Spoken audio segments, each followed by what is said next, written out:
আসসালামু আলাইকুম, কেমন আছেন সবাই? আশা করি আল্লাহর অশেষ রহমতে সবাই ভালো আছেন। আলহামদুলিল্লাহ, আমিও ভালো আছি। শানুস পাকের ঘরে সবাইকে আরও একবার ওয়েলকাম জানাচ্ছি নতুন আরও একটি নাস্তার রেসিপি নিয়ে। আজকে আমি আপনাদের সাথে শেয়ার করব ভীষণ মজার এবং স্বাস্থ্যকর চাপটি বা চাপটি পিঠা অথবা চাপড়ি রুটি। অনেকে আবার এটাকে চাপড়িও বলে থাকে। তো চাপটি অথবা চাপড়ি যে নামেই ডাকা হোক না কেন, খেতে কিন্তু অসাধারণ।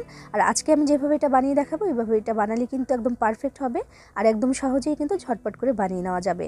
একটা চাপটিও কিন্তু দাগ লেগে যাবে না এইভাবে বানালে। ভীষণ মজার এই চাপটিটা আজকে আমি কিভাবে বানিয়েছি সেটাই আপনাদের সাথে শেয়ার করব। আর আপনি ততক্ষণে আমার ভিডিওতে একটা লাইক করে চ্যানেলটি সাবস্ক্রাইব করে পাশেই থাকবেন আশা করছি। তো চলুন দেখে নেওয়া যাক আজকের রেসিপিটি। বিসমিল্লাহির রহমানির রহিম। প্রথমেই একটা মিক্সিং বলে নিয়ে নিয়েছি 4 কাপ পরিমাণে চালের গুঁড়া। আর আজকে আমি শুকনো চালের গুঁড়াটা দিয়ে কিন্তু পারফেক্টভাবে এই চাপটি পিঠাটা বানিয়ে দেখাবো। 4 কাপ চালের গুঁড়া নিয়ে নিয়েছি এখানে। এরপর এখানে দিয়ে দিচ্ছি 2 টেবিল চামচ পরিমাণে পেঁয়াজ কুচি। পেঁয়াজটাকে একদম ছোট করে কুচি করে রেখেছি। দিয়ে দিচ্ছি 1 টেবিল চামচ পরিমাণে কাঁচা পাকা মরিচ কুচি করে রেখেছিলাম, সেটা দিয়ে দিলাম। দিয়ে দিচ্ছি 2 টেবিল চামচ পরিমাণে ধনিয়া পাতা কুচি। এরপর দিয়ে দিচ্ছি আমি এখানে লবণ 1 চা চামচ পরিমাণে, আর হলুদের গুঁড়া দিয়ে দিচ্ছি আমি 1 চা চামচের 3 ভাগের 1 ভাগ পরিমাণে। দিয়ে এবার আমি সব কিছু একসাথে একটু মিশিয়ে নিচ্ছি প্রথমে। এবার অল্প অল্প করে পানি দিয়ে এখানে সুন্দর একটা ব্যাটার বানিয়ে নিতে হবে। আর পানির পরিমাপটা যদি একদম ঠিকঠাক থাকে তাহলে কিন্তু ব্যাটারটা অবশ্যই ভালো হবে। আর সেই ব্যাটারটা দিয়ে যদি আপনি চাপটি বানান সেটাও কিন্তু একদম ঠিকঠাক হবে, সুন্দর হবে। তো পানির পরিমাপটা হবে এমন যে শুকনো চালের ক্ষেত্রে, যেটা শুকনো চালের গুঁড়া আমি ব্যবহার করেছি, এক্ষেত্রে পানির পরিমাপটা হতে হবে যতটুকু চালের গুঁড়া ঠিক ততটাই পানি। আমি এখানে 4 কাপ পরিমাণে চালের গুঁড়া নিয়েছি আর এখানে 4 কাপ পরিমাণেই কিন্তু পানি লাগবে। যদিও পানিটা আমি একবারে দিচ্ছি না, অল্প অল্প করে দিচ্ছি।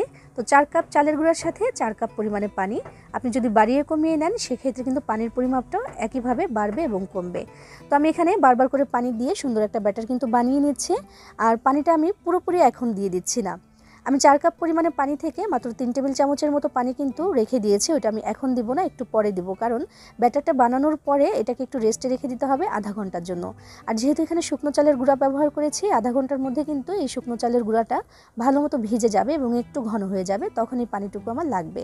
তো আমি ঘনত্বটা একটু দেখিয়ে দিচ্ছি এই ব্যাটারে। দেখুন ঘনত্বটা ঠিক এমন আছে এখন। এবার এটাকে ঢাকনা দিয়ে ঢেকে আমি আধা ঘন্টার জন্য রেখে দিচ্ছি একটা পাশে। এই আধা ঘন্টা কিন্তু এটা ভালো মতো সেট হয়ে যাবে। ফিরে এলাম আধা ঘন্টা পরে এবং এখন আমি দেখাচ্ছি যে ব্যাটারটা ঠিক কেমন হয়েছে। এটা কিন্তু ভিজে গেছে একদম সুন্দর করে। আর এটা দিয়ে এখন যদি চাপটিটা বানাই সেটা কিন্তু অনেক বেশি সুন্দর আর পারফেক্ট হবে। তো এই যে দেখুন এটার ঘনত্ব এমন হয়েছে, একটু ঘন হয়ে গেছে। তো এবার সেই যে আমি 3 টেবিল চামচ পানি সরিয়ে রেখেছিলাম সেটা কিন্তু আমি এখন দিয়ে দিলাম এখানে। দিয়ে এবার নেড়ে চেড়ে ভালো করে আমি মিশিয়ে নিচ্ছি। আমাদের সুন্দর একটা ব্যাটার কিন্তু এখানে রেডি হয়ে গেছে। এই ব্যাটারটা দিয়ে এখন আমি চাপটিটা বানিয়ে নেব। তো দেখুন এটার ঘনত্বটা অবশ্যই ভালো মতো নেড়ে চেড়ে তারপরে এটাকে বানিয়ে নিতে হবে, যেন কোনো দলা পেকে না থাকে। এমনিতেও এটা যেহেতু চালের গুঁড়া, দলা কিন্তু খুব বেশি একটা পেকে থাকবে না। তো এখানে আমি একটা প্যান বসিয়ে দিয়েছি চুলায়, একটু তেল ব্রাশ করে দিলাম। বিসমিল্লাহির রহমানির রহিম। এই যে চামচটা, এটা দিয়ে আমি 1 চামচ এখানে দিয়ে দিলাম ব্যাটার। দিয়ে ঠিক এভাবে ঘুরিয়ে ঘুরিয়ে একটু গোল করে দিলাম।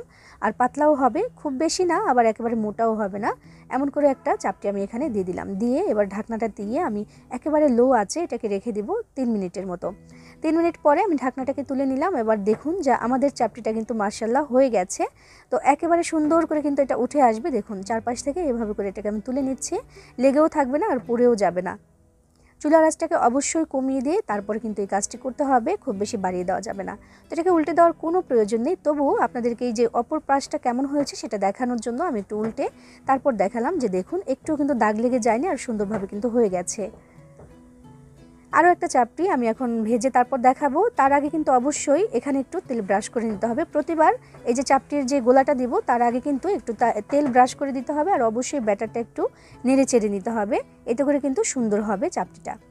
আরও 1 চামচ আমি এখানে দিলাম, আসলে চামচ না, একটা হাতা, এটা দিয়ে আমি দিয়ে দিলাম। 1 হাতা করে দিলেই কিন্তু চলবে। একটু ঘুরিয়ে এভাবে করে আমি সুন্দর করে গোল করে দিয়ে আবারও ঢাকনা দিয়ে ঢেকে দিলাম।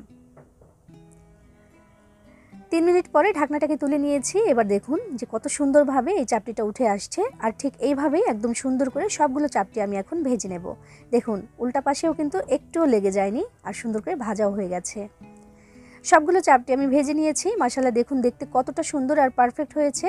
দেখতে যেহেতু পারফেক্ট হয়েছে, খেতেও কিন্তু অসাধারণ হয়েছিল মাশাআল্লাহ। এভাবে কিন্তু আপনিও চাইলে বানিয়ে নিতে পারেন, একদম সহজে ঝটপট একটা নাস্তা। সবাই পছন্দ করে, চাপটি পছন্দ করে না এমন মানুষ খুব কমই মনে হয় পাওয়া যাবে। আমার তো ভীষণ ভালো লাগে। সকালবেলা এমন চাপটির সাথে যদি একটু ভর্তা হয় তাহলে কিন্তু আর কোনো কিছুরই প্রয়োজন হয় না। যে কোনো ভর্তার সাথে এটা সার্ভ করা যায়। আমি এটা সবথেকে বেশি ভালোবাসি শুটকি ভর্তার সাথে। তো আমি শুটকি ভর্তার সাথে এটাকে একদম সার্ভ করে দিয়েছি। ঝাল ঝাল ভর্তার সাথে খেতে কিন্তু অসাধারণ। আপনিও চাইলে এভাবে করে সকালবেলা ঝটপট করে এই নাস্তাটা বানিয়ে নিতে পারেন। চাইলে বিকেলের নাস্তাও বানিয়ে নিতে পারেন। সবাই পছন্দ করে খাবে ইনশাআল্লাহ। বানিয়ে খেয়ে দেখবেন ভালো লাগবে। সবাই ভালো থাকবেন, সবার জন্য সবাই দোয়া করবেন। আল্লাহ হাফিজ।